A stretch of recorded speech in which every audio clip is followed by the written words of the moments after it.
Le super typhon Haiyan, qui a frappé les Philippines le 9 novembre 2013, a ravagé 36 des 81 provinces du pays et causé la mort de plus de 6000 personnes.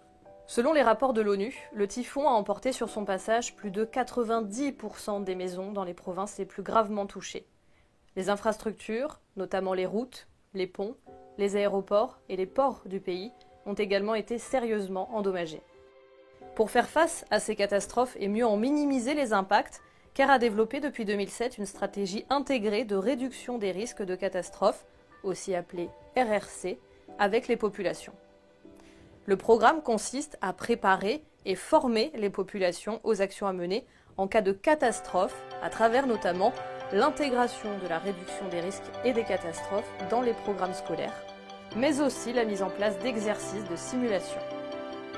Les bénéficiaires formés ont donc pu réagir au système d'alerte et les populations être évacuées de manière préventive avant l'arrivée du typhon, car ils étaient familiarisés avec ces gestes. Un point fort du programme de CARE est la capacité d'appropriation des techniques par les populations.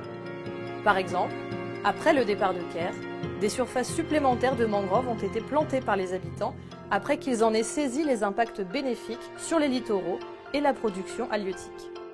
La force de cette stratégie est également son approche participative. Grâce aux évaluations communautaires, des cartographies des risques ont été réalisées.